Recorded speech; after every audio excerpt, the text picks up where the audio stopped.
Buonasera a tutti e benvenuti. Io sono Ilaria Menolascina, curatrice di OGR Public Program, il progetto di formazione sostenuto dalla Fondazione per l'Arte Moderna e Contemporanea CRT in collaborazione con le OGR. L'incontro di questa sera è l'ultimo dell'edizione 2018 del Public Program. Siamo molto contenti dei risultati di quest'anno, abbiamo realizzato oltre 40 appuntamenti con altrettanti ospiti provenienti dagli ambiti più diversi, dalla letteratura al cinema, all'arte, alla divulgazione scientifica. E la nostra speranza è per il prossimo anno senz'altro di andare avanti in questa direzione, implementando le collaborazioni con i partner del territorio nate già quest'anno, come ad esempio quella con il Politecnico di Torino. E quindi insomma vi invitiamo a continuare a seguirci anche per il prossimo anno. Vi ricordo tra l'altro che tutti gli incontri di quest'anno sono visibili sul canale YouTube della Fondazione per l'Arte Moderna e Contemporanea CRT, come lo sarà anche quello di questa sera. L'incontro di questa sera infatti, oltre ad essere appunto l'ultimo del Public Program di quest'anno, è anche l'ultimo della rassegna Scintille, le 4 rivoluzioni, curata dal professor Juan de Martin, docente ordinario presso il Dipartimento di Informatica Automatica presso il Politecnico di Torino, presidente del Nexa Center for Internet and Society e delegato del Rettore per la Cultura e la Comunicazione. Io adesso dopo lascerò la parola al professor De Martin per raccontare come è andata questa rassegna, le ragioni, i contenuti e soprattutto per introdurre il graditissimo ospite di questa sera, il professor Urs Gasser, che siamo onorati di avere qui e che vi parlerà della rivoluzione digitale. Solo un'informazione di servizio che vi devo dare: questa sera, come avrete visto, c'è un po' di movimento qui alle OGR, pertanto a fine serata vi inviterei ad uscire non da dove siete entrati, ma uscendo dalla porta a sinistra, e ci sarà poi una persona che vi indicherà il percorso di uscita. Direi di avervi detto tutto e lascerei la parola al professor De Martin, che ringrazio moltissimo per aver curato questa rassegna che ha riscosso un grande interesse e una grande curiosità. Grazie ancora al professor Gasser e grazie a tutti voi per averci seguiti e per essere qui questa sera. Buon proseguimento.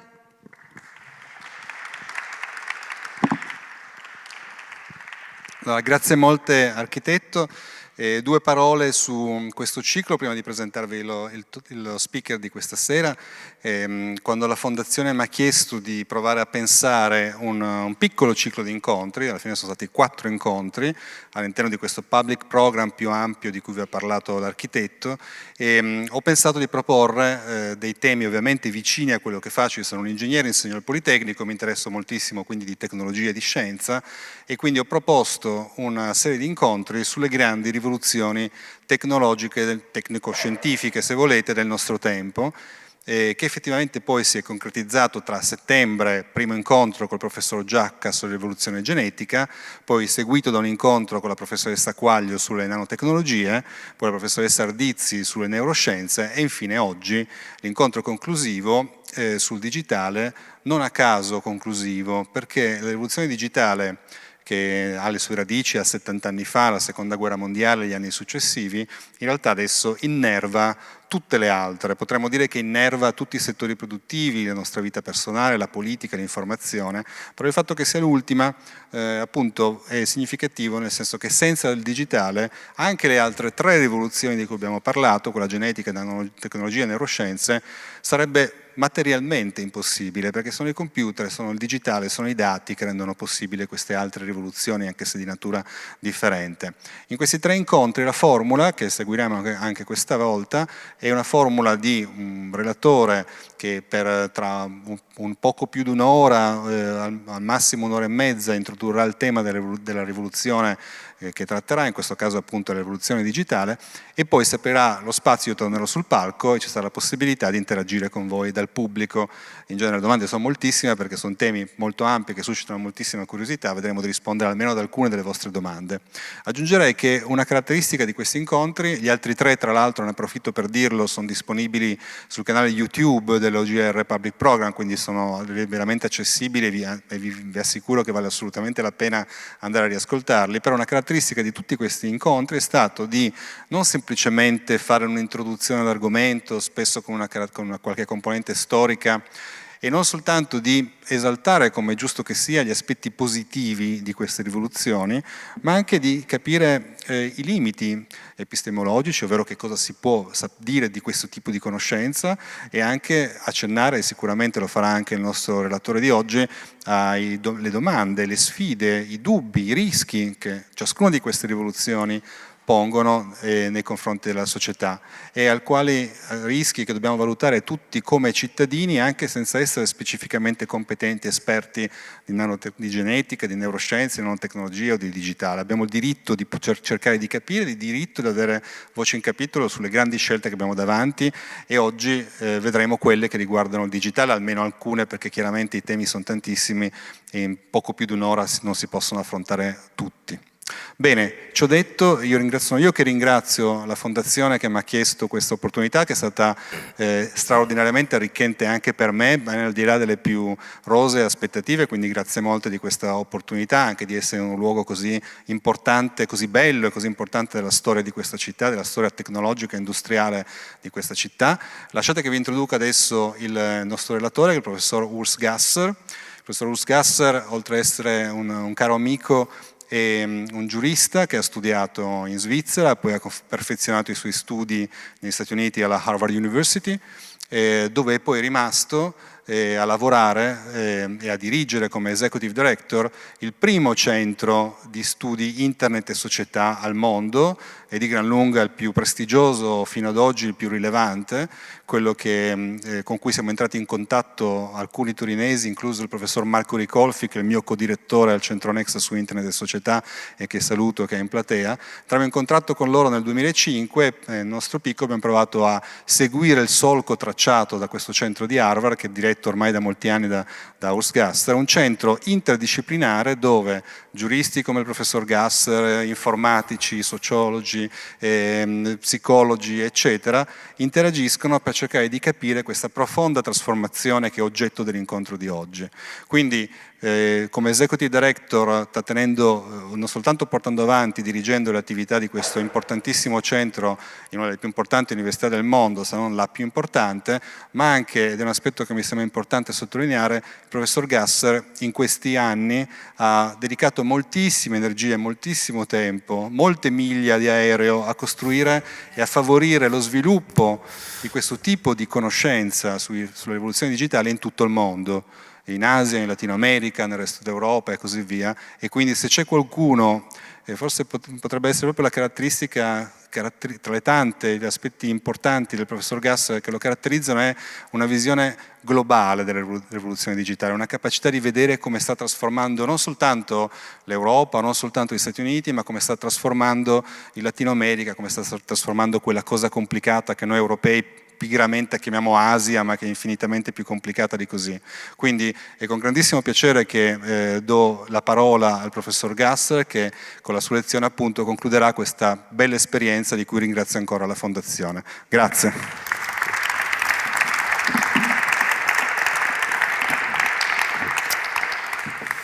Good evening, everyone. It's wonderful to be here. Hi also to all my colleagues joining remotely tonight. I'm very happy and grateful to be here. I have to make an admission beforehand, however, and that is I've been struggling with this talk for a number of reasons. Digital revolution is such a big topic, and while I was preparing for it, I was really thinking about maybe I could present it in chapters, like a book. And I started to draft chapters for this book that I will present virtually today. And I had about 56 chapters, and then I thought, no, that would be too long of a book and too long of a presentation, so I thought that's a bad idea. I tried another idea. I thought maybe I could just take a comic strip and basically do something funny. Now I'm Swiss, and Swiss people are not well known to be funny, so that didn't work either. Then I thought, okay, maybe I could create some sort of a lecture, but then I was immediately reminded that my colleague and friend Juan Carlos de Martin, is actually teaching a course, Digital Revolution. All right, so what can you do in a situation like that? You go back to definitions.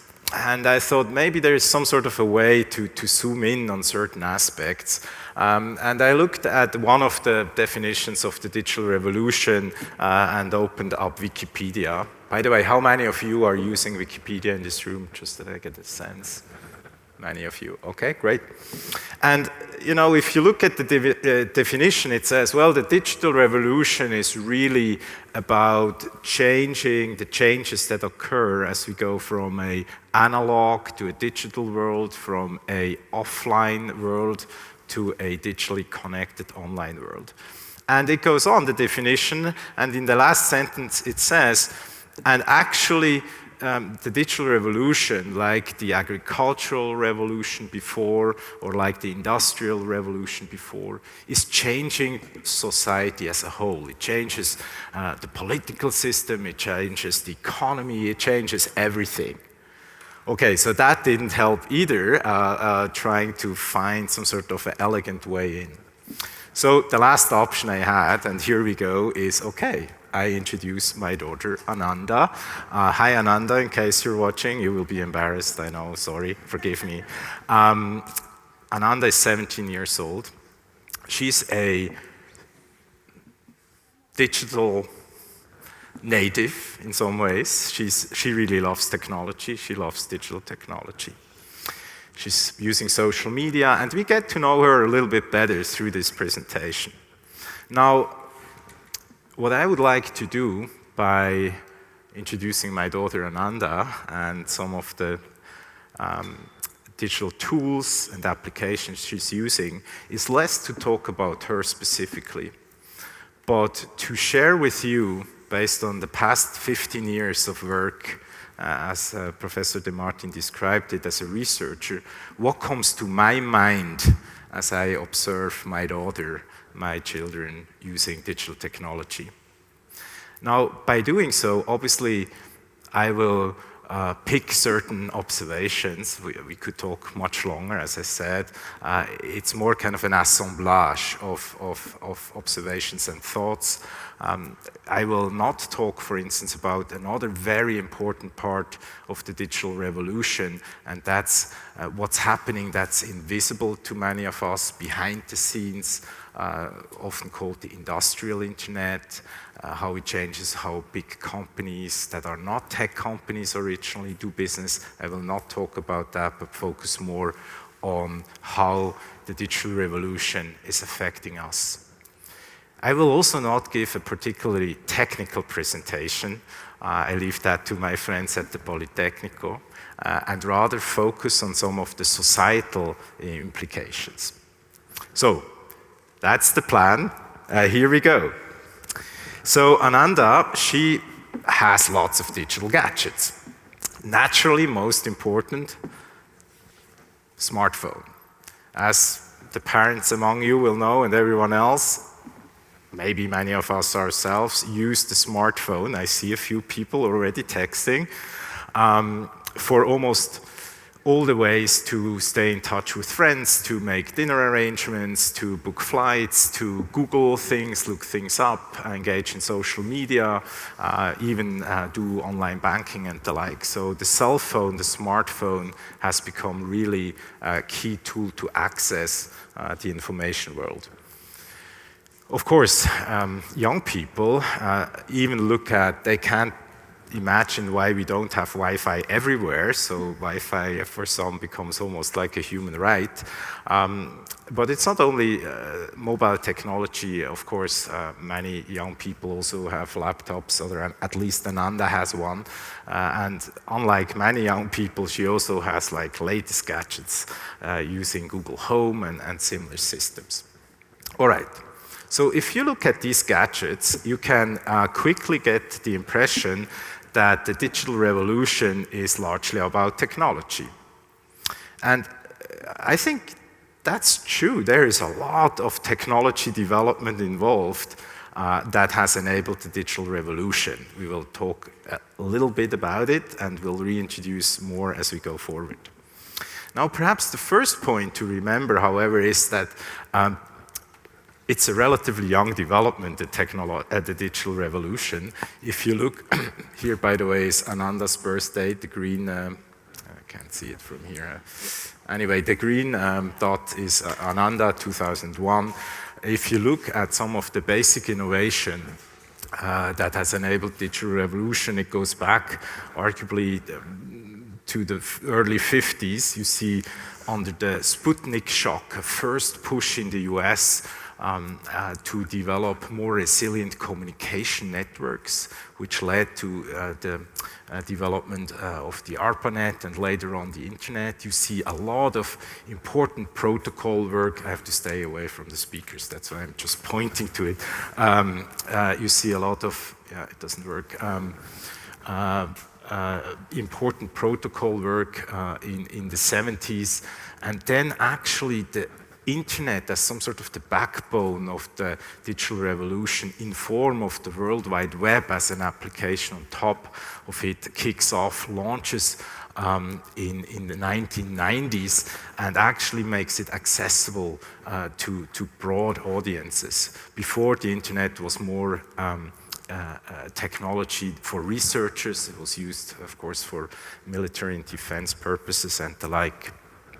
And I would add to the digital, to the ability to digitize information and express them in ones and zeros, and the emergence of the internet, I would add another key component of the digital revolution, which is the cell phone, and now certainly the smartphone. And if you look at it, it's quite remarkable that the iPhone is not that old. When the iPhone came to market in 2007, and now, you know, many of us are walking around with it as it's been around forever. It's not been that long. All right. So you already get a sense from this first slide that the digital revolution indeed is a story about technology. And to be more precise, however, it's not one single technology. It's many different components. Often we describe the internet as some sort of, or digital revolution technologies as a broader term, in layers. And you see on this picture on your right side, you see such a layer model where you say, well, digital revolution has to do with computers that process information and enable much of what's happening in the digital space. But it's also about networks. It's about protocols that are the DNA of how information travel over networks, called the Internet Protocol, IP. It's also about the World Wide Web as a way to link documents and pictures and things together so that we can access it easily through web browsers, that we can click on links and you know, reach our favorite blog post or newspaper or whatnot easily. It's also about other applications, search engines, email services, all the applications we use today, Airbnb or Uber, whatever your favorite application is, that runs on top of these lower layers of infrastructures and protocols. So for each of these components that together enable the digital revolution, we could tell a story. We could tell the history, how it became about. It would be a history of technology of the digital revolution. And again, you can feel it, that's already a lecture in itself. And as I said at the beginning, I don't want to go there. I want to leave that to my colleagues from the technical disciplines. I would rather focus on the societal aspects of some of these technologies. Which brings me to a related point. Even if, you know, if I look at Ananda, I see all these devices, yes, it's a story about technology. It's very important. It's also a story and a history about people who have developed these technologies. I just show you a few pictures. One person on the left is Windsurf. He's often named as the co-father or one of the two fathers, I don't know where the mother was, of the internet, in the US in particular. He was very deeply involved in the creation of a protocol protocol, TCP/IP, and IP being the internet protocol that I mentioned before. And it's unbelievable. If you meet Vint Cerf and if you read the story, these are personalities. They're not only amazing engineers that created something that becomes the basis of a global architecture, which is mind-blowing if you think about it, right?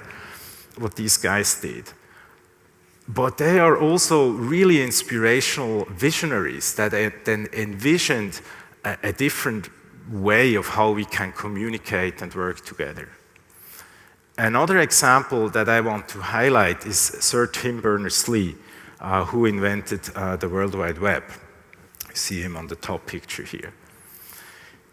When he invented the World Wide Web in 1990 at CERN in Geneva, in Switzerland, he solved a particular problem. And the problem was at CERN, there were lots of people working, there was a lot of turnover, researchers coming and leaving, and there was he wouldn't say it this way, but I say it, there was a mess in terms of internal documentation. That's a familiar problem to many of us, right? How do you pass on the knowledge from the people who leave the company or the organization to the next? And he developed a system which became the World Wide Web, a protocol to link together different documents. It was solving an information problem. And he recognized, and others recognized quite quickly, including his bosses, the value of this web of documents, whatever the documents are. But instead of saying, you know what, we lock down this technology, we patent this technology, or we say it's a trade secret, or anything like that, and we make a lot of money with that technology. Sir Tim and CERN and the community decided, no, we share this protocol, this new way of working and linking documents together. Now that's amazing. Imagine, you would be a billionaire if you go the other way. And that's what I mean. For each of the many people who are also featured in the Internet Hall of Fame, there are unbelievable stories about the technologists behind what we look at as just a piece of technology or a protocol. And quite often, it's the human values and attitudes that also shape how the technology is going to be used and is going to shape the world. And I will come back to that topic. So, basic message so far. The digital revolution, yes, is about technology. One could talk a lot and a long time about that. But it's also a story about humans. It's a deeply social story in many ways. Now, it's also about humans, not only in terms of the technologists involved in inventing the technologies. It's also about you and us. So the digital revolution would not have taken shape the way it did and unfolded the way it does without societal decisions, without decisions, for instance, by lawmakers, by legislators, or by other institutions. I give you just one example. The modern version of the internet was actually funded by the National Science Foundation in the US. That's a government agency. And it was not developed to create multi-billion-dollar enterprises like we know them today. It was developed to support the exchange and sharing of knowledge.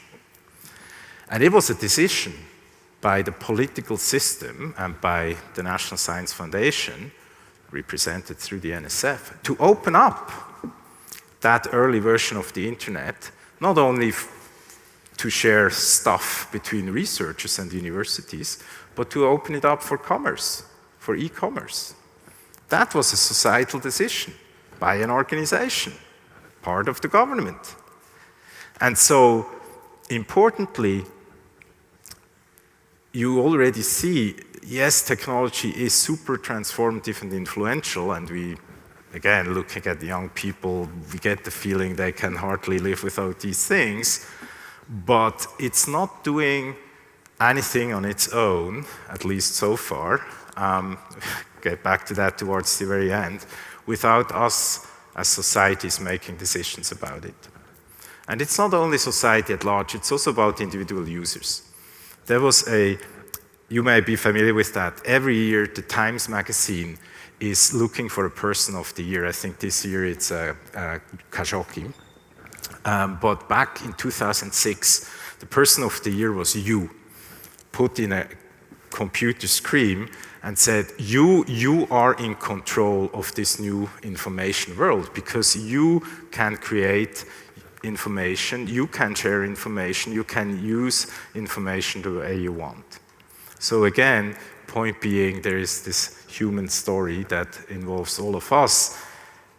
And I feel that's very important to keep in mind as we will move on in the chronology of this story of the digital evolution and think particularly about artificial intelligence, a topic I will get back to towards the end. All right, so far so good. That's the history part in some way, that's the hard part. Now it gets a little easier. So what has really changed due to all these technologies that somehow are connected under this term digital revolution?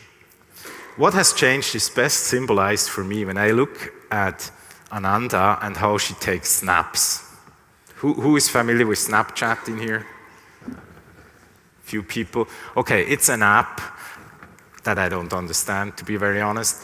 And the whole thing is, instead of texting each other, you just take snaps. That is, you take a picture, and you can very easily send this picture to someone else who also has this app. It's like talking in pictures to each other. And the funny thing is, you would take snaps from, if you eat your cereals in the morning, that would be the first snap, and you send it to someone. And people my age don't really understand what that means, but it's just a way to share where you are in life and what's going on. Now, Ananda, she had, and this is an important number, the 814. That means you had 814 days where you exchanged snaps, at least one snap a day with your friend, without any missed day.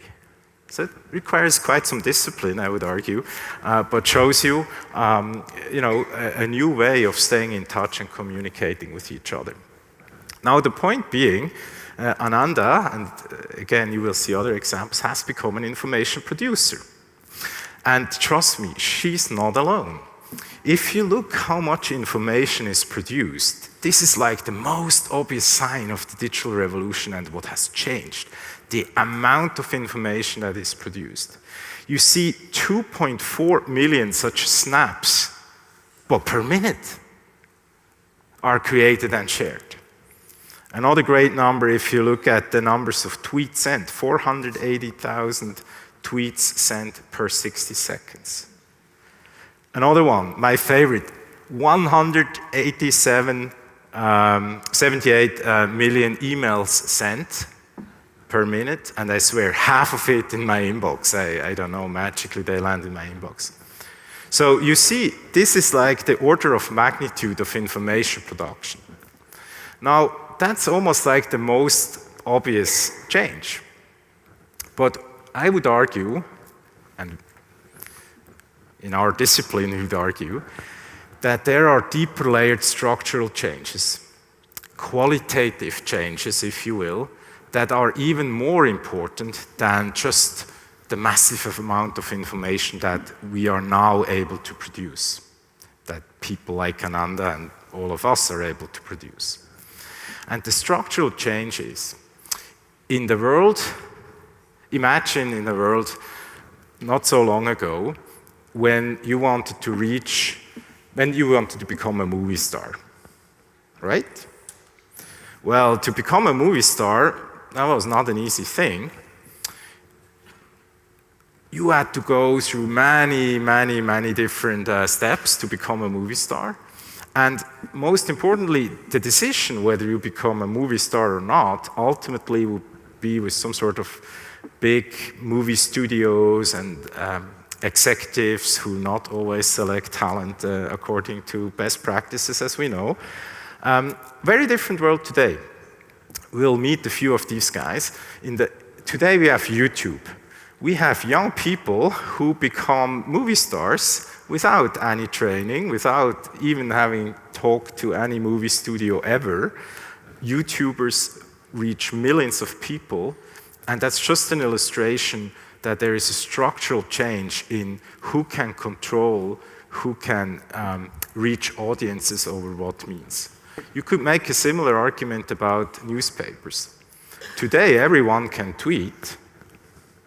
Unfortunately, I would add, coming from the US.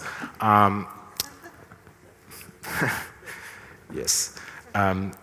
But, of course, it has an enormously empowering effect because essentially everyone, each of us becomes a speaker and can participate in discourse, can express our thoughts and our opinions, can participate in social life, can participate in political life. So these are structural changes. There are 4 of these changes. I won't walk you through them. They're very straightforward. The first one we covered is how information is produced. Second one is how information is distributed. Think about particularly the costs in the analog offline world, right? Take a book. You had to ship the book.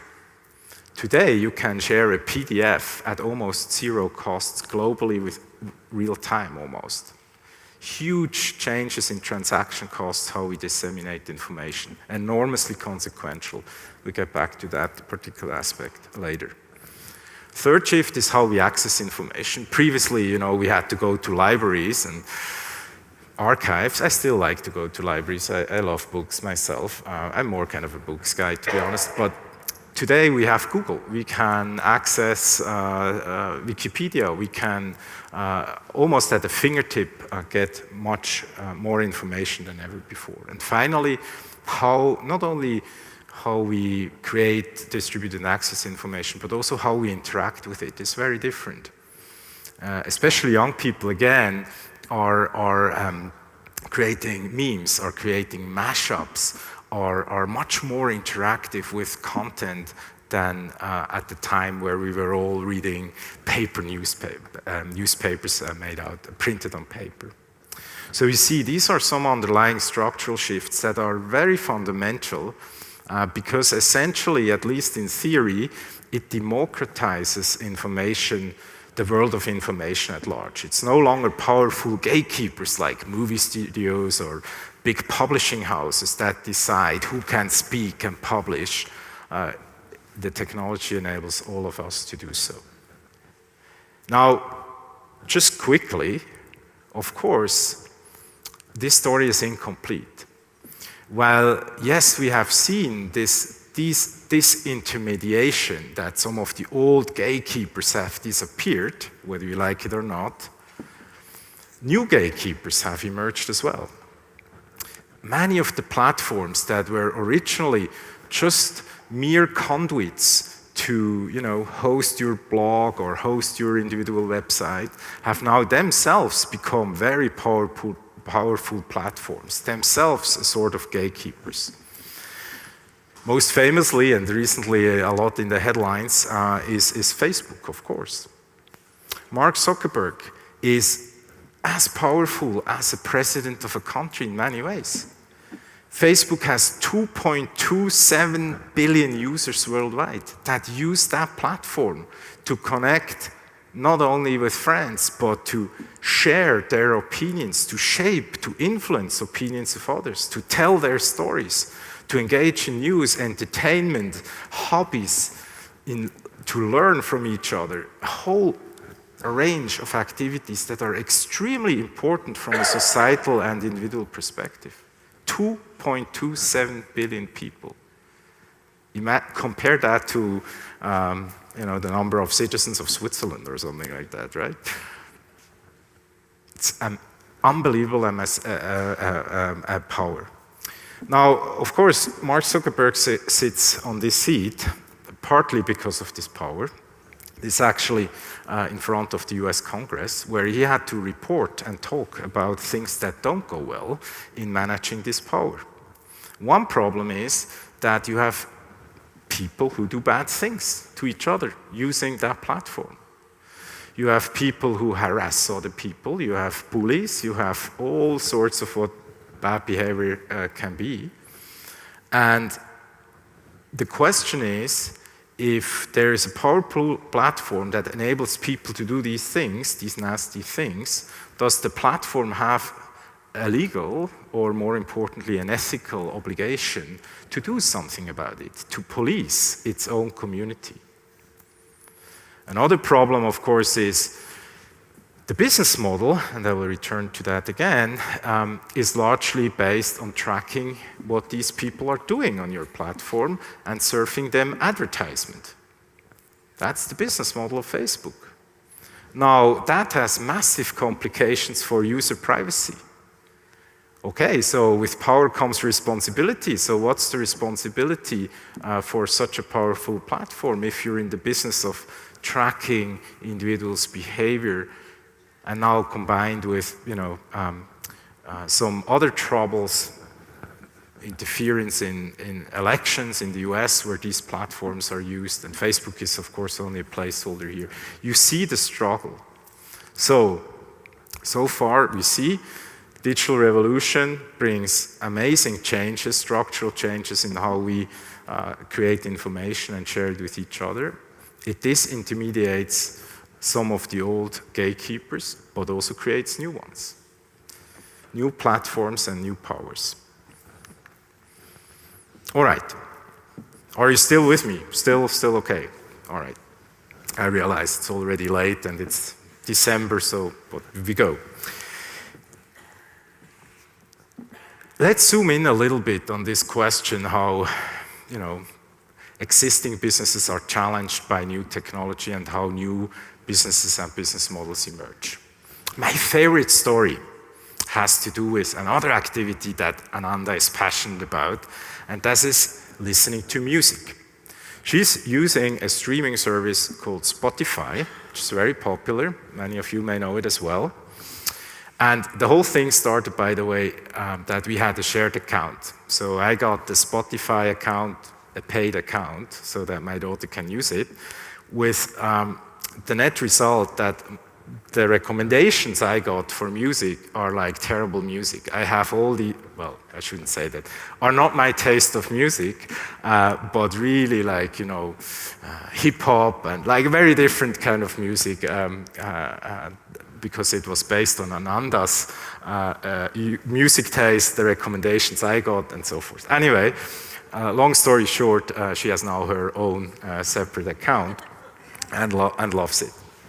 Now, why is music such a great example? Here we go. In 1999, a 19-year-old guy, college student, his name is Sean Fanning, solved another great problem. And the problem was that young people forever have loved music and sharing music with each other. When I was young, we did these mixed tapes, like a cassette recorder, and you taped the charts on Sundays, and then you pasted it together and you gave that to your girlfriend or whatever, and this was like the way we shared music.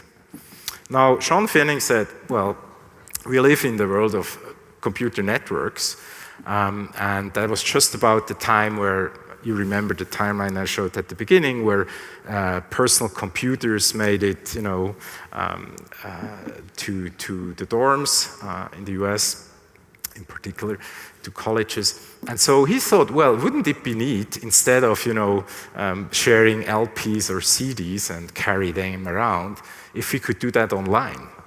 And he created a piece of software that allowed people to share music. Now, of course, there was a little bit of problem with that, because previously, if you want to share music, you had limited rights to do so. Professor Marco Ricolfi could tell you everything about the copyright implications of that. But you were basically allowed for personal use to share music. But what you did here, as a consequence of this piece of software that he then gave to the world under the name of Napster, was that, you know, suddenly all the music was free and shareable, and it was not only free as like free to share, it was free in the sense that no one paid for it anymore, which led to a massive problem for the music industry, for the recording industry, as well as for the artists. So you see on this chart on the right side the drop in revenues at the moment where Napster was introduced. Now, some people were very happy with that, saying, well, you know, the music industry, they have been a monopoly. There were only like a few big labels, right? And they were making massive profits, and the artists actually didn't get so much money, only the very good artists. And so they were getting richer and richer, arguably, these monopolies. And so some people said, well, that's good. They are now, you know, challenged. There's this new disruptive technology called peer-to-peer file sharing, and John Finning invented it. Others were not happy, and particularly the music industry, and sued Napster. And actually, there was a big legal battle. Napster lost. But then other entrepreneurs came up and said, well, we do the same, but we find loopholes in the first court ruling, and then created another version of file sharing software that somehow they hope to get away with. New lawsuits were filed, and again, the copyright holders won, and so forth. So there was an arms race between, you know, disruptors like Sean Fanning and the incumbents, the people representing the music industry, and also some artists. Now, the relief came from an unexpected place. The relief came from a hardware company called Apple, back then in the business of producing hardware, and said, you know what, we have a solution for this problem. We create a new distribution channel that is online, but with the permission of rights holders. And yes, you, user, have to pay for the music, but we find a price point that is reasonable, and particularly, we give you a choice that you can also buy just individual songs, so you don't have to buy an LP if you only want to, or a CD if you're only interested in one song. And we let you do certain things with it. Particularly, we also let you carry it around, which was the moment where the iPod was coming to market too. And it offered a really, really large catalog of music and became popular quite quickly. There's a very interesting legal story and changes in the law that has enabled this new business model to emerge. Don't go into that, also that's my passion in a way, because that's my job. But just that you know, there is an interesting legal story. Law can be fun too. But the net result is now, you see, due to other advancements, including the rise of cloud computing, we now have even the next iteration. It's no longer the iPod that we carry around where we uploaded the music from iTunes. Now we have Spotify, like in another example, and can stream it because we have better networks to transmit data and the like. So, okay, what's the point here, you ask? Well, it's remarkable. It's a 19-year-old kid disrupting a multi-billion-dollar industry, leading to an entire new ecosystem. How music is produced and shared, how we consume, listen, enjoy music, how we carry it around. It's pretty groundbreaking. It's a great example of the disruptive nature of many of the invention and innovations the digital revolution and the tools that brings along have produced. Now, okay, that was also a story about a guy destroying an existing business model, and then, you know, Apple and others creating a new one. There have been also new business models that didn't exist the same way before, or at least I should say ecosystems that didn't exist before the online world, and that is the rise of advertisement. So at the same time, early 2000, I would say, you have seen many businesses that did something offline, let's say selling shoes or selling books, right? To take that from the stores and offer it online. Do this exactly same thing, selling a book, but instead of in a store offline, do it online. Now there have also been services where it was less clear for what you're paying, like free email accounts.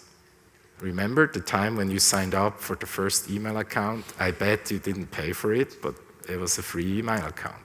Yahoo or Lycos or something like that, Gmail.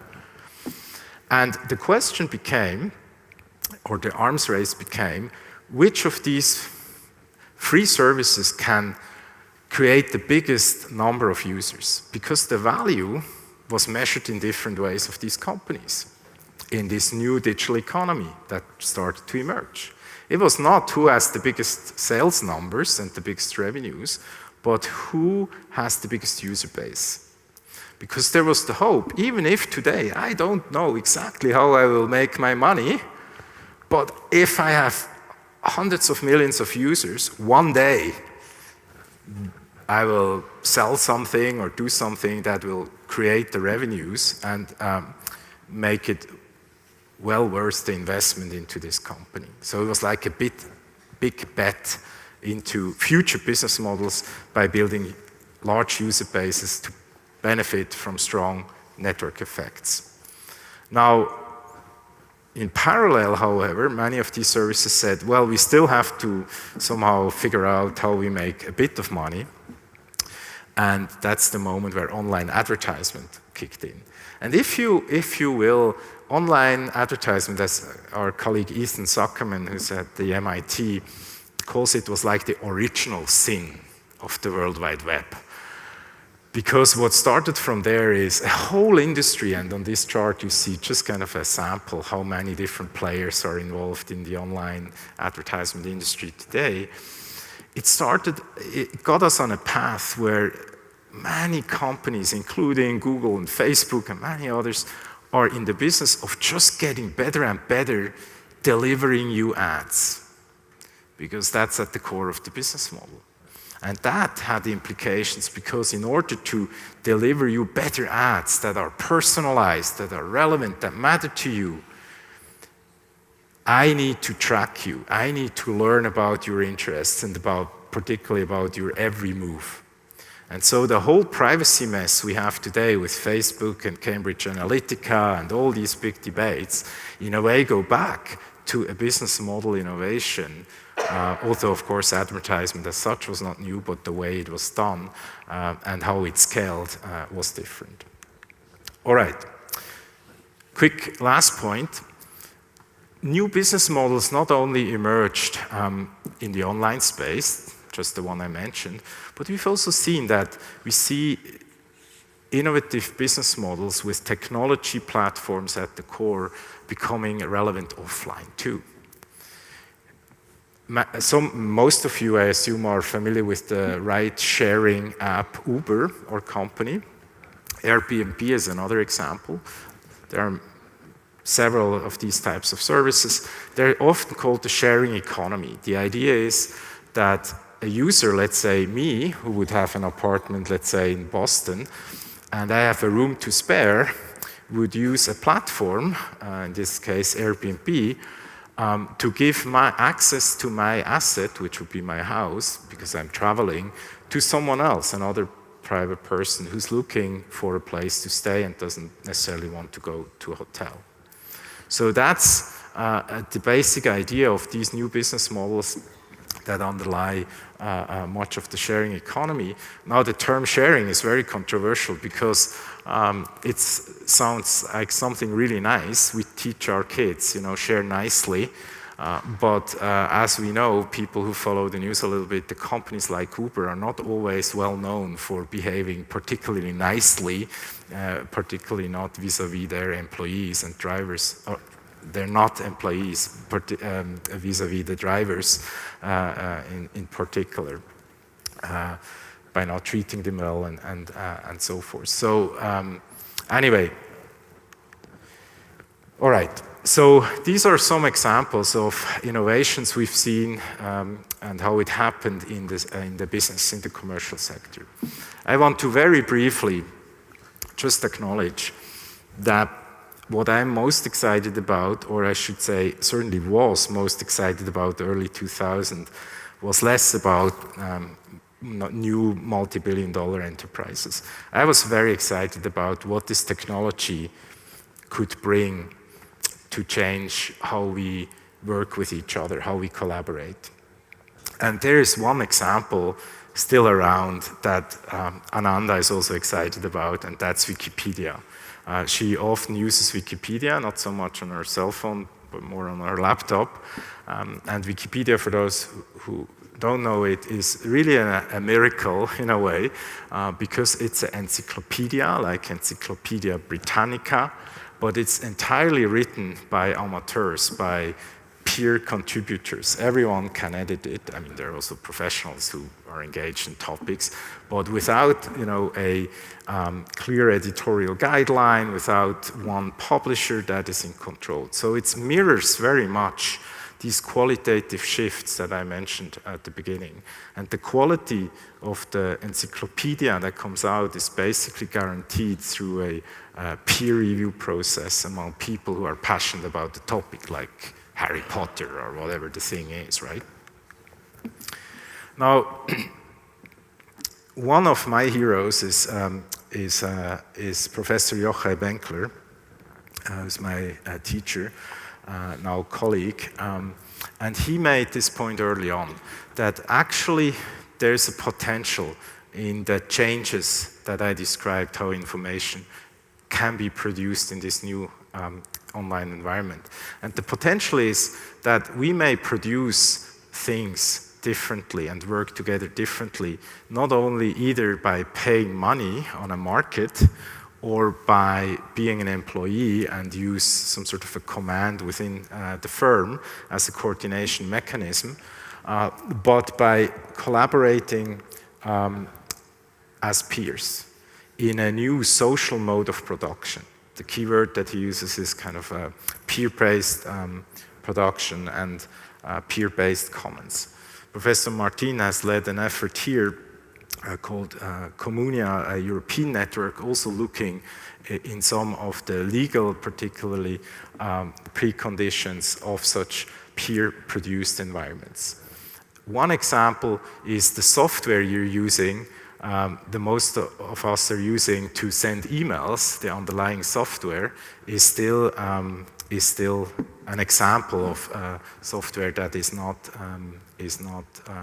proprietary, but is produced by the open source community.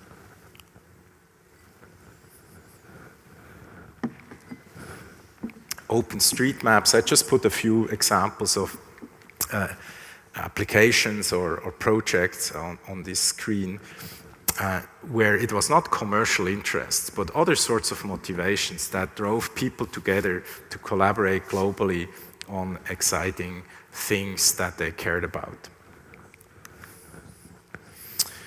So, reading suggestions, The Wealth of Network, it's a fantastic book by Joachim Benkler.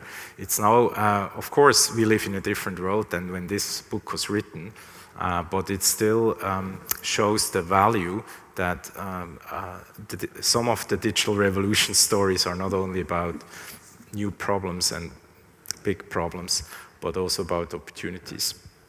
There's a second book I would want to recommend by Mariana Mazzucato right now, published this year, that suggests that there is also some sort of maybe a need that we think differently about how we measure value. Because we are very good to measure value through looking at price as some sort of a proxy for value, but we are very bad at developing metrics and measurements for capturing the value of something like Wikipedia or open source software. And that's a problem, and it's really a wonderful book that I can highly recommend. I can't go into details because we don't have the time, but The Value of Everything is a thought-provoking book that somehow connects this promise for a different way to look at production of value that is not market-based or driven by firms. All right, since we're now at like the point where we need some optimism in the room, let's turn to things I'm excited about when I look at Ananda and her Snapchats, and her Instagram in particular. So Instagram, for those who don't know it, is like, how would you describe Instagram? It's, what would be the analog in the offline world? It's like a picture book. Yeah? We had these albums with photos when I was young. Now you can curate something similar online. Instagram, super popular among kids. Now, why am I excited about applications like Instagram? One reason is you see lots of interesting stuff happening through pictures, where people, not only young people, people in general, engage in what's happening in their community. Here, a great example from Kuala Lumpur. You see this street with a big hole in it, right? So somehow the bridge or whatever it was collapsed, not so good. And for a while, nothing happened. The government didn't fix the street. And this annoyed people. So what did they do? They said, well, we have to change that. Now, how do you do that? Well, how do you do quickly? Can you make a powerful argument? You say, well, we make fun out of this situation on social media. So they put the panda bear in the street and all sorts of things, and shared these memes over social media. They went viral, created a lot of attention also by the mainstream press and so forth. And guess what? The government said, okay, we have a problem. We should probably fix this particular problem. So that's just one example of how things that may look initially like, oh, this is just a fun activity, or, you know, can turn into real-world effect and can change outcomes in a community or even affect what governments are doing. So that idea of civic engagement through technology gets me excited. There's again a whole literature about the promise and limitations of that thinking, but for obvious reasons I can just flag it as something that I personally am inspired by. Another example, and I already mentioned that, is there is tremendous potential for entrepreneurship. Especially for young people. These are some of the YouTubers I mentioned, with audiences of 60 million people like PewDiePie and others. Amazing stories. Now, of course, not every young person becomes a YouTuber and a multimillionaire, but it shows the potential, what is possible, that many of these tools we have at hand, that Ananda and her friends have at hand, can also help her to participate in the digital economy. And I think we can do a lot of work collectively to understand how can we support that promise, how can we help young people to embrace new ideas that they have, to embrace their creativity and use it also as they enter the digital economy. Third thing I want to highlight as something, again, connected to Instagram here, but also other platforms that I believe is tremendously valuable, particularly to young people, but not only, and that is identity. The new world, new digitally connected world gives new forms on how you can express yourself, how you can also experiment with different identities. That's particularly for young people, big topic, but it's also for people a big topic who, for instance, come from different cultural backgrounds. Think about the immigration streams that we see right now, where immigrants can start to connect with each other, and even if they are not together physically, they can exchange their experience and get some sort of sense of social identity back. It's also about people of different gender or non-traditional gender who can actually connect online and form communities and learn from each other and not feel alone and the like. So could tell similar stories about gender and other age and socioeconomic background and other dimensions of diversity where I think the new affordabilities are pretty amazing. All right, so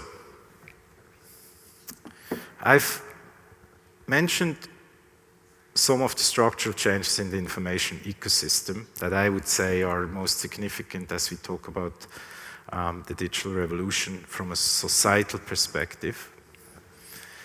I pointed towards, a few stories how disruptive some of these technologies are, what businesses have been challenged, what new businesses have emerged.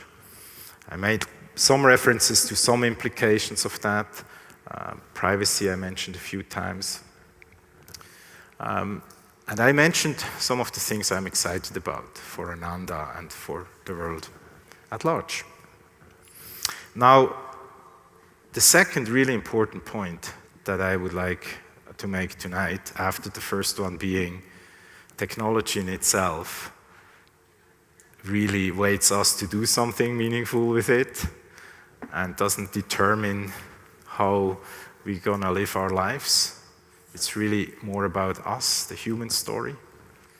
The second important point I want to make, how technology is actually used by humans depends very much where you live and depends very much on the political economy and also on geopolitical conditions. I give you an example.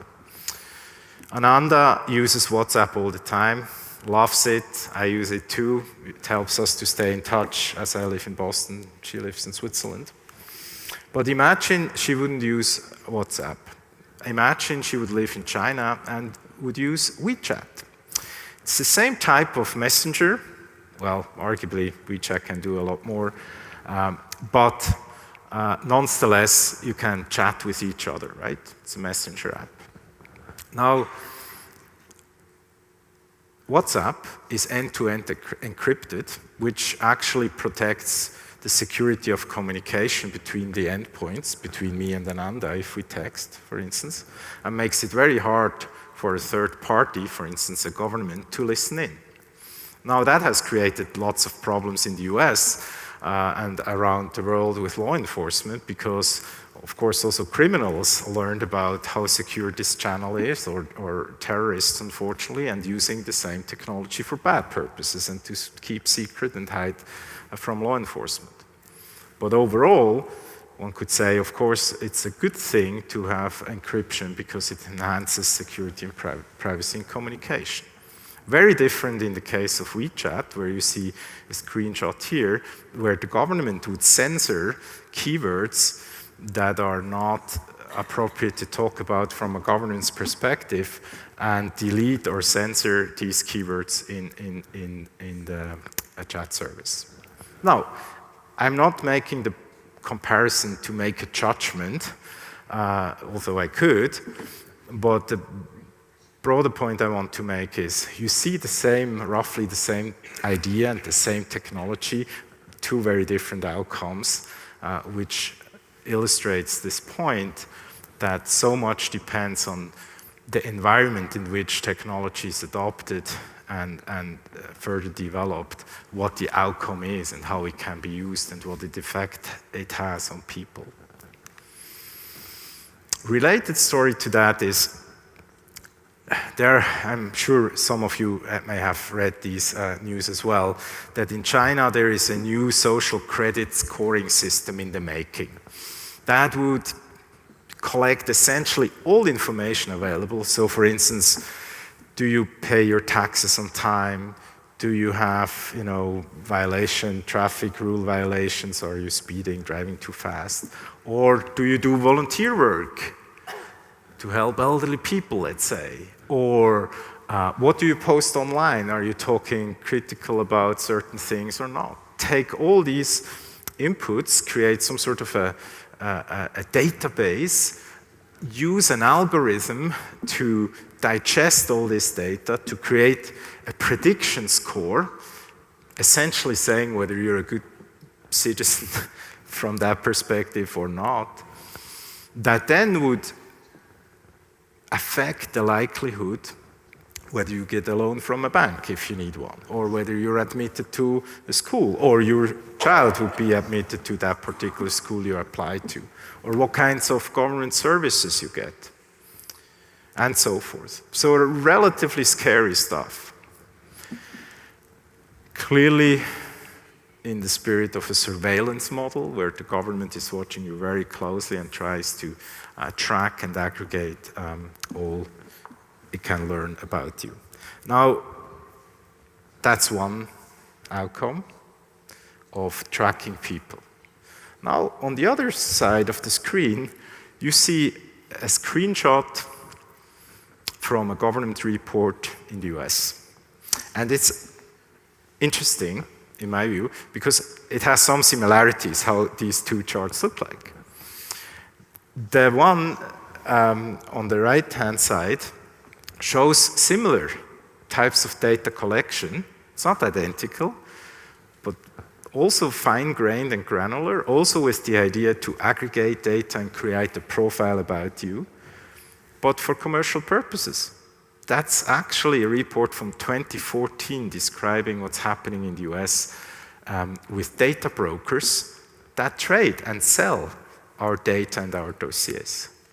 So again, you see the political economy and some sort of larger environmental questions, what type of government we live in or what kind of society we live in, shapes the use of technology, even if the tools are similar. Now, let me hasten to add, of course, there are massive differences between, let's say, the case of China and the scoring system there and what's happening in the US. The US, after all, is a country with a very strong rule of law. China has a different understanding. It's about the rule by law. And so these differences are very important. So I'm, again, not comparing it for that reason, but just to illustrate the broader point. Now, Europe, you may argue, is trying something else, is trying a different approach, saying, well, maybe we should look at technology in a different way altogether and put users' rights first.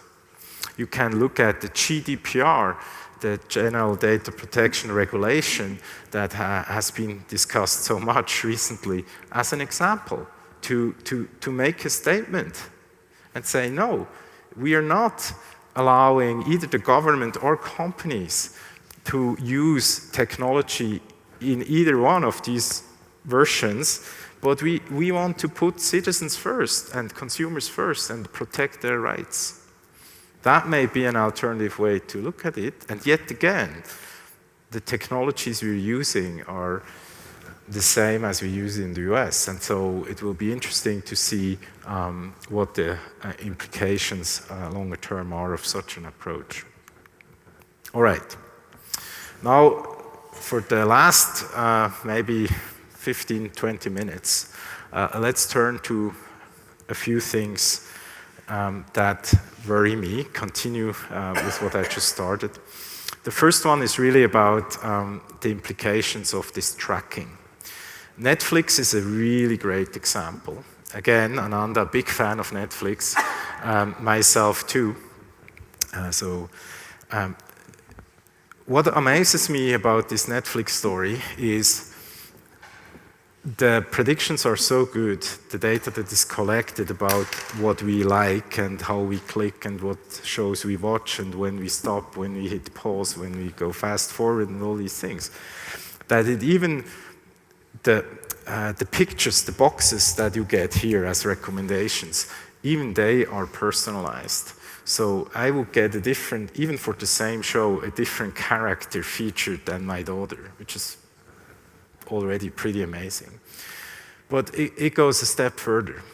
It's not only some sort of understanding my preferences, it's really using the data collected among all viewers to create the next hit.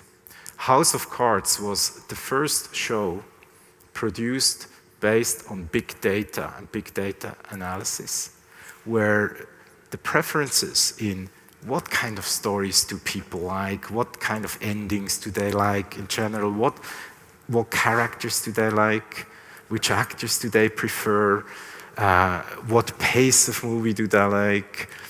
All these many millions of data points by over 30 million users were put together to somehow create the design principles for this show, House of Cards, which became a huge success.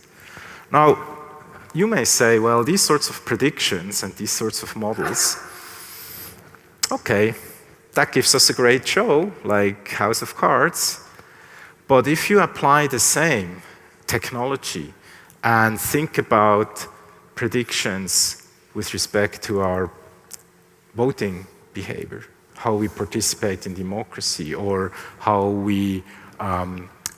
it may shape, again, whether we get a loan or whether we get admitted to a new job, or how long we get sentenced if a judge is looking at us and the judge is using similar software. Then it gets pretty scary. And I would say that's the point where it's no longer only about Facebook collecting data or Google collecting data and selling the data and the data broker challenge I just mentioned. Here it's what privacy ultimately tries to protect. That's at stake, which is essentially how we live our lives, how we can make decisions about how we want to live our lives in the future. And so, while Netflix may not concern us, but what it signals, the power of the technology it signals, and also what can go wrong with it, that's of great concern. Again, there's a ton of research. It's much more complicated than I frame it here, but I wanted to just give you a glimpse of where some of the debates are going, at least at our center, but also globally. A second problem I'm worried about is deep fakes. We are now entering an age, and some of you may have already played around with some of these tools, where you can edit videos through machine learning or deep learning techniques that underlie it. You can edit videos where you can put words into your mouth. And you would speak, and it looks like you were saying these things right now, but you have never said it before. And that's possible because there are algorithms that analyze and look at previous videos, for instance, and it's almost like lip syncing with words you hadn't said and edit the video accordingly. Now, we talk a lot about fake news already, right? But the most of the fake news we're talking about is text-based. Now imagine if we add the power of video to it. We know images and video is so much more powerful than words. If you think I say that live here right now is very different from when you read it somewhere on tweet. And what are we going to do with that problem and the issues that opens up in terms of manipulation of people? I think a huge challenge for democracy is ahead of us. There are some ways how to approach it, including using AI technology to detect such fakes, but I'm very worried about it. The third thing I'm worried about it is going back to the very development of the internet. I mentioned to you the people who developed the internet. Donald Trump would say, great guys, right? Really amazing people with great values, with academic values, with honesty, with wisdom, creating this new way of making connections and exchanging information. But they didn't design the internet with cybersecurity in mind. Because they were all colleagues, they were all collaborators. There was no need to think about Russian hackers or cyber criminals or No, there was no reason to do so. And now, fast forward, we're using the same underlying technology. As I said, it's amazing, right? This has become the architecture of the backbone of the connected world. We're using the same backbone to enable self-driving cars. Now, some of these security vulnerabilities underneath, remember the layer model, right? That underneath these applications like a self-driving car. Some of these vulnerabilities make also the application, the self-driving car as an example, vulnerable. And I think what's changing here is that cyber security issues are no longer, does someone steal your credit card or my social security number online? This becomes, does someone hack into your car and create an accident or whatever? So I mentioned these three challenges specifically. I could add many more. You would, of course, think, oh, we could talk about online addiction, we could talk about cyberbullying, and so forth. But I mentioned these three. The first one, privacy as autonomy. Second one, deepfakes. And third one, cybersecurity. Because I believe they're in a different category. I believe these are ecosystem level challenges where no one actor, not the government, not the companies alone, not the user community, can solve the problem. This is more in the category of global warming type of problem, where we need to work very hard and everyone together to address each of these massive challenges ahead. All right. Now, talked about the things that are promising and exciting, talked about some of the concerns and challenges. Now, it's not only about how do we structure our society, what do we do to make more likely that we embrace the good uses of technology and manage the risks and prevent harm. There's also another story to be told that I care deeply about, and that is, going back to Ananda, not everyone grows up like Ananda. Not everyone lives in Switzerland, in St. Gallen, with connectivity, with constant ability to interact and participate in the digital world. If you look at this map, you see the dark parts are the parts that are largely unconnected. You see that we're very unequally connected. And by the way, only about half of the population in the world has access to internet as the basic backbone infrastructure of digital revolution. Sorry, where is it? It's getting tired. It's not only about the global digital divides, it's also about the participation gaps, another big challenge. Not everyone can access technologies that are becoming so important for the future in the same way. And we know from research that it makes a difference whether you access your web from an internet cafe and have to share the screen with many others, or whether you have it available in your pocket at every moment in time with a data plan that is unlimited. Very different things you can do with the technology, depending on how and where you can access it. There are also other gaps, even for those who are connected. We have massive, for instance, gender inequalities that we need to address urgently. There's a great initiative called Equals, bringing together many different stakeholders, launched initially by the ITU, to try to bridge this gender gap.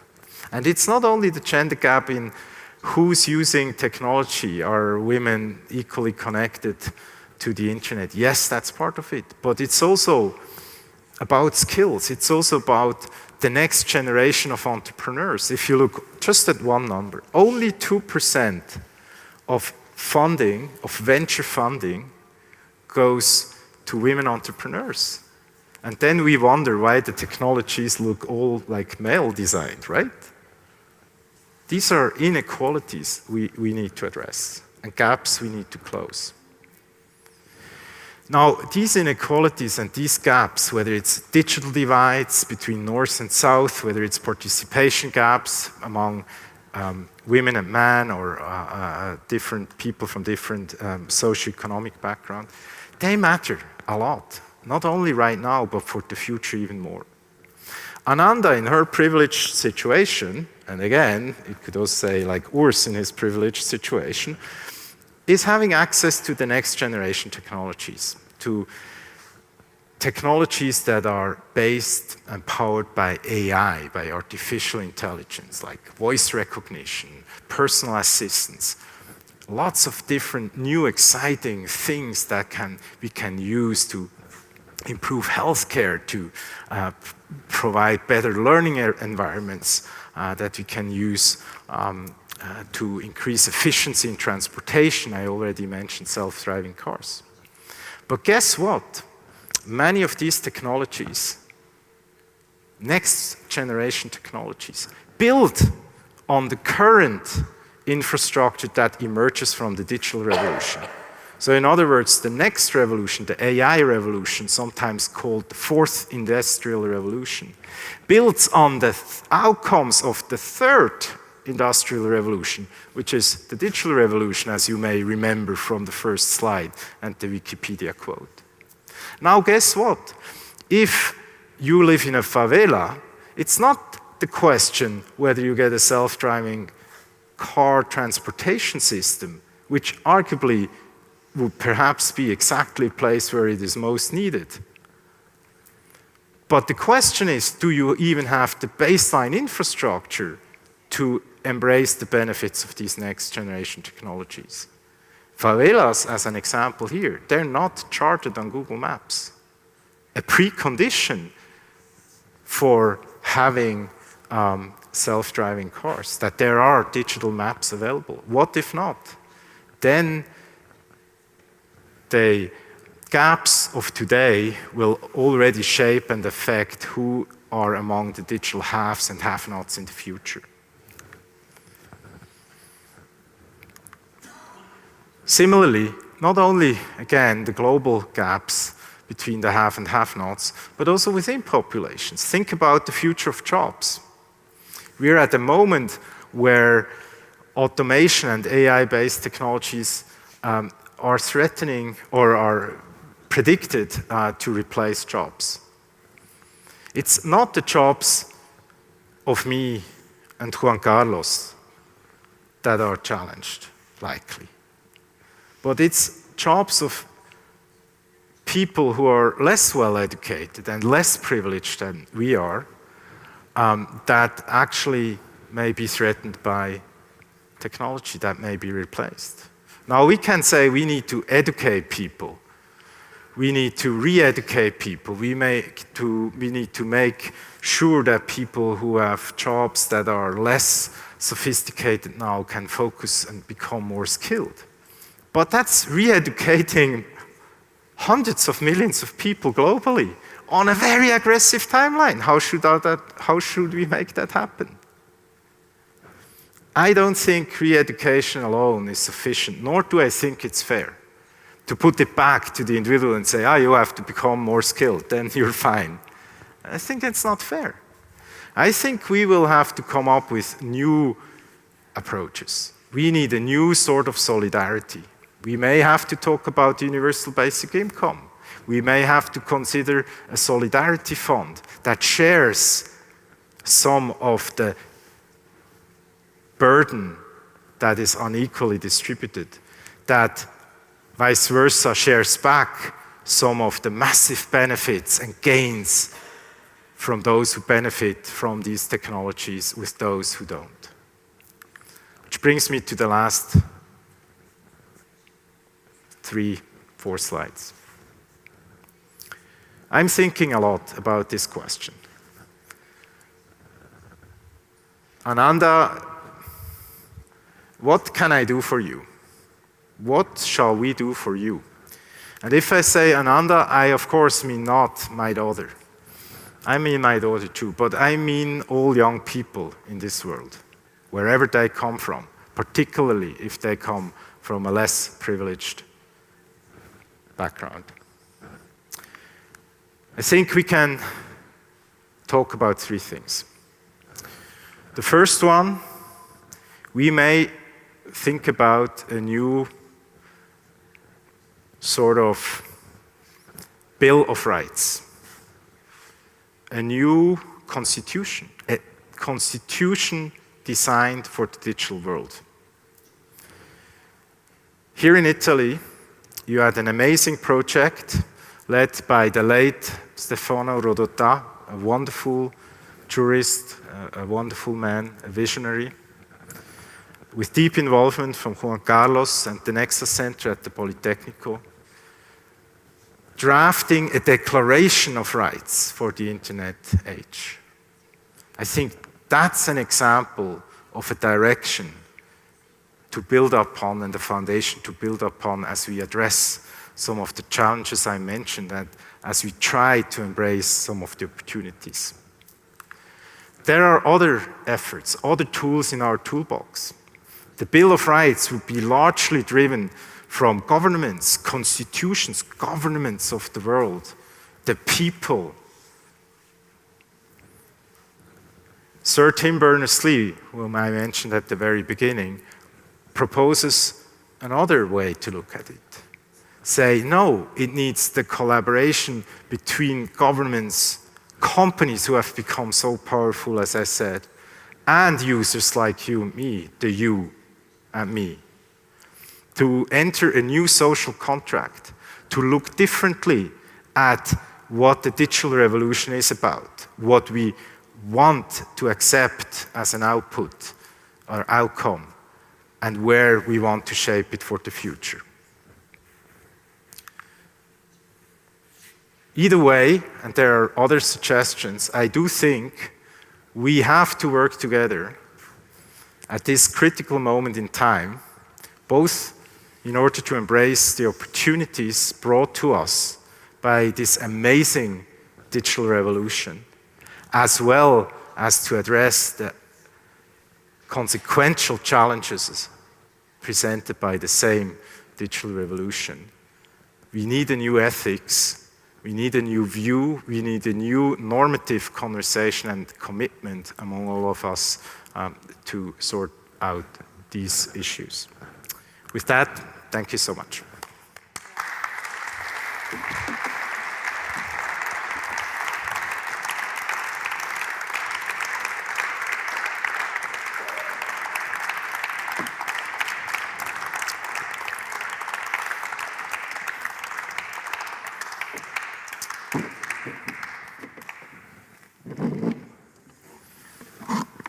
Grazie molte al professor Gasser per questa sua splendida lezione. Abbiamo qualche minuto per prendere 2 o 3 domande dal pubblico che vi prego di tenerle più concise possibile visto che è già abbastanza tardi e io devo schermarmi per riuscire a vedervi. Se qualcuno vuole fare delle rapide domande o rapidi commenti, prego alzate la mano. Ah sì, c'è un microfono per il pubblico.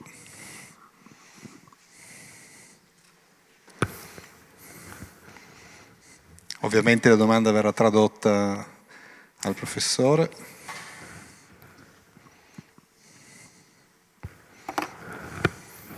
Altrimenti faccio io un commento. Vi dicevo all'inizio che il professor Gasser ha la rara opportunità di vedere questi temi da un punto di vista veramente globale e quindi ne approfitto per chiedergli quale secondo lui è forse una delle differenze più forti nell'affrontare questi problemi a seconda della zona del mondo, quindi a seconda che lo si guardi dall'Asia, a seconda che lo si guardi dal Latino America. Cosa potrebbe portare la nostra attenzione da questo punto di vista?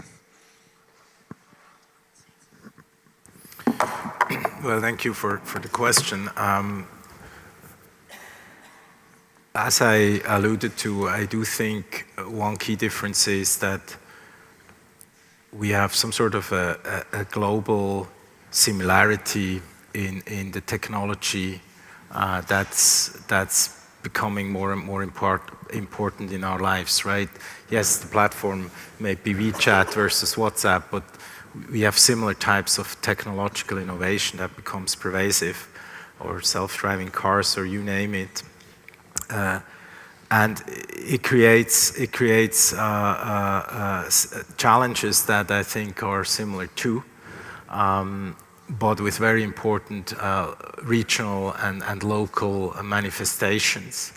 And one problem is that not every part in the world is equally equipped to understand this challenge and doesn't have the same tools and means available to address and tackle this challenge. So there is a massive, for instance, information asymmetry we see between many, let's say, governments in the global south versus the global north, because you may have very different priorities right now, today, when you don't have, let's say, enough resources, natural resources, food and the like, and you cannot spend the same time on thinking through, identifying and addressing next generation technology problems. That creates an asymmetry of knowledge. And then similarly, you may have very different resources to handle. A wealthy country can mobilize resources and make investments, both again on embracing the potential, the good stuff, the good uses, but also preventing and managing the risks. So there are massive imbalances in that way, and that's the hard part. In like shaping answers or responses to some of these issues, even if we share the same technology. Se non ci sono altre domande, farei un'ultima domanda io, se me lo consentite, che è un tema su cui spesso ci siamo trovati a discutere col professor Gasser, cioè il ruolo dell'università.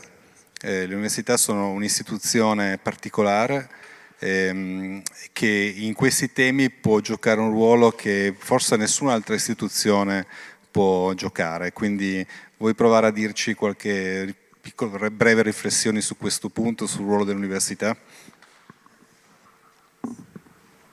Well, I'm of course tempted to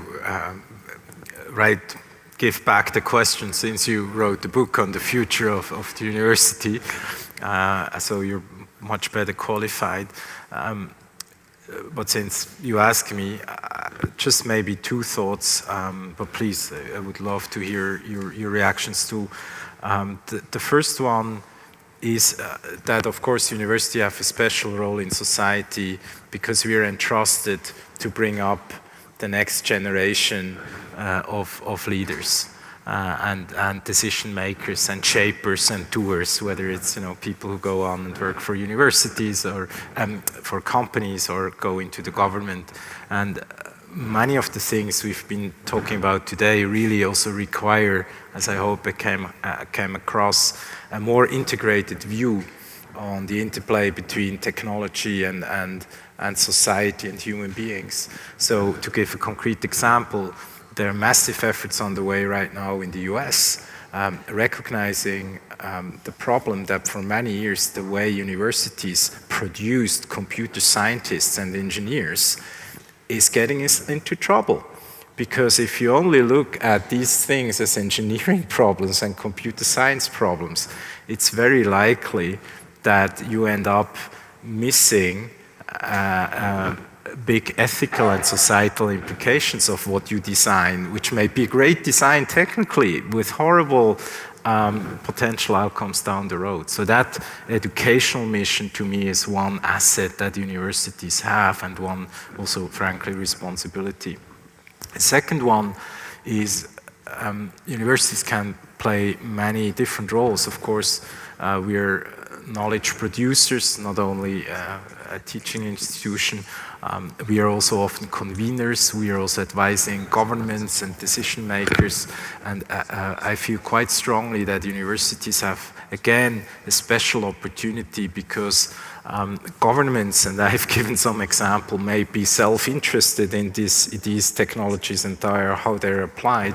Companies, of course, are here to make profit and are relatively short-term oriented.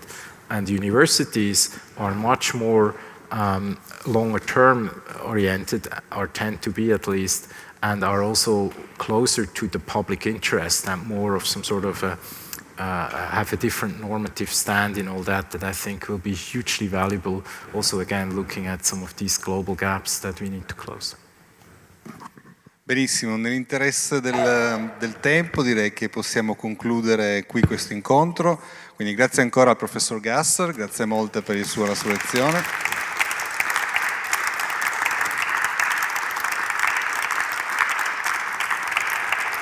Grazie alla Fondazione e alle OGR per questa splendida iniziativa e, se me lo consentite, buone feste. Thank you.